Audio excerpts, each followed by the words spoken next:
atin lahat mga labs. Mayong buntag, mayong hapon, ug mayong gabi kung asa man mong dapita karon.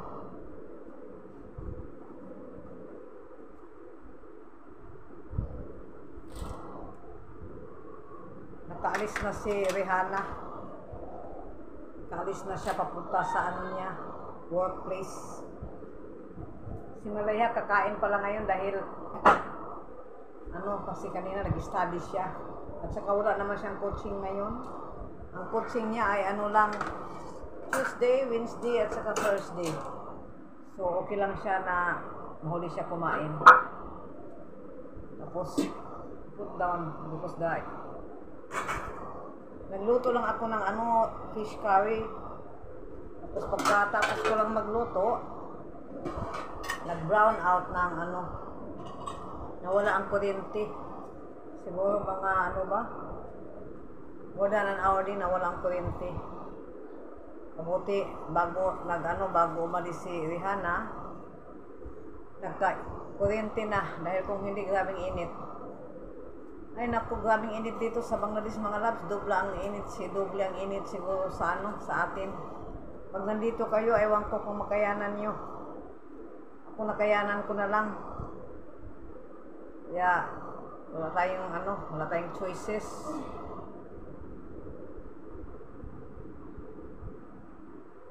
Wait. Lobon. As usual, nakalimutan ko ang salt sa ko. Ang asin na naman dahil kanina walang ilaw. So kapa tayo pangusina. Kalimot na maglagay ng asin.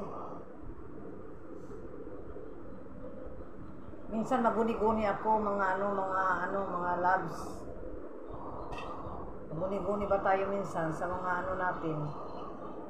Sabi ko, binibiro ko yung dalawa kong para libangan na lang. Minsan binibiro ko itong dalawa. Sabi ko, pag halimbawa mag-asawa na kayo, dadalhin sila ng nila asawa, doon sila itira sa mga in-laws. O sabi ko, so ako na lang mag-isa sa bahay. So anong gagawin ko?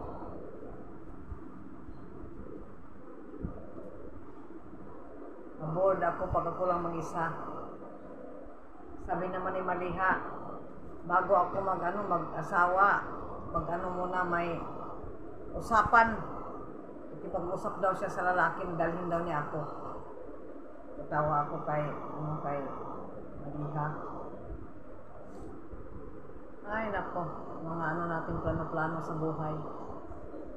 Hindi ako namalingki ako kanina ng lang kay may isda kami. Bumili lang ako ng 2 kilos of flour, wheat flour. Tapos, bang binili ko? Toilet paper, white ang kulay, ayaw ni Malihan ng pink. Tapos, bumili ako ng Sunsilk na shampoo na sa sachet. Sabi nila dito ng Sunsilk is Sunsilk. Tapos, pang binili ko kanina, hindi ko alam yun. Bumili ako ng asin daw, sabi ni Maliha. 1 kilo of asin. Dahil magastos ako sa asin. Dahil ko talaga, minamarinate yung mga gulay sa asin. Asin lahat ang ko. Tapos, bumili ako ng half kilo of mango na yung hilaw pa, masarap yun gawin nila yung salad ni Maliha. Lalagyan ng kaunting anghang, lalagyan ng sukal kaunti at saka asin, masarap. Tapos bang binili ko? Eggs. Eggs, 4 pieces ng eggs, 48.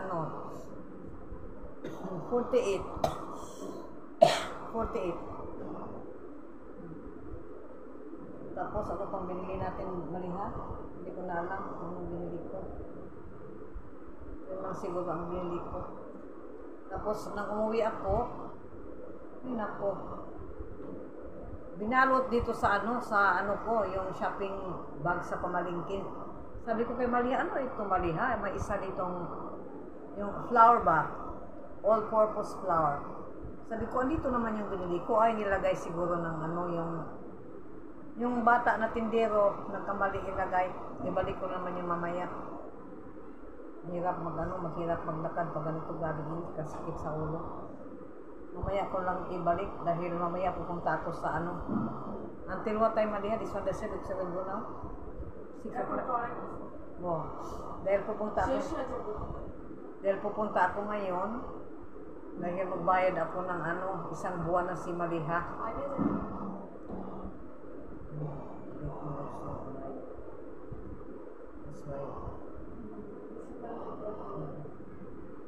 That's why, sandali, ibigay ko na. Mag-mobile muna si Maliha. Kaya, putulin ko muna itong ano ko mga loves. Dahil mag-mobile si Loy. Ang tawag ng habi ko kay Maliha, Lolita. No problem. Okay, mag-ano muna ako. Higa-higa, wala tayong magawa. Higa muna ako dahil ang mobile ko ipahiram ko kay Maliha. Okay, see you around.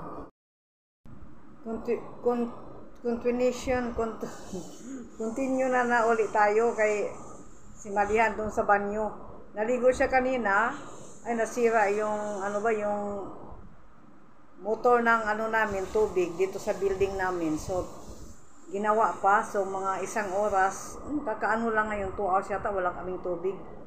So si Maliha nandun pa sa banyo, mabuti yung pinakalas, may ano ako, may tubig dito sa ano namin inumin. Binigay ko kay Maliha. Ay nako. Kasi matagal ito siya maligo. Tapos kaya ngayon nandoon siya, yung labada niya, nasabunan na daw niya yung damit niya. Ayun, nilabhan niya yung damit niya. So hawakan ko ulit itong phone. Dahil pagkatapos niya maglaba, mag-study na siya. Tapos lalabas din ako, bibili ako dahil bukas may lakad kami ni Maliha. Sasabihin ko lang sa inyo mga loves kung saan kami pupunta. Just the two of us. My bunso and me. So, ano ba ito? Ano na ito? Kalimutin ako. Alis ako mamaya, bibili ako ng sliced bread pang almusal bukas. Tapos bibili ako ng ano, ulam namin kasi wala na. Ulam namin fish curry lang. Wala kasing nagluto ako kanina, walang kuryente. So imbis magluto pa ako ng ampalaya, tinamad na ako. So magano na lang ako, mag noodles, yung mahabang noodles, yung parang pansit. Ayan, with eggs lang. Yun ang lulutuin ko for our dinner tonight. Mamaya kasi wala ang mga tao dito. Si Maliha lang mag-isa, ayoko siyang iwanan mag-isa. Yung nanay nandoon sa kapatid niya, bagong dating galing sa village. Yung anak naman yung dalaga dito na kasamahan namin nandoon, nag-tutoral. Si Rihanna din kakarating lang ng tutoral niya ng alas 6:30 PM.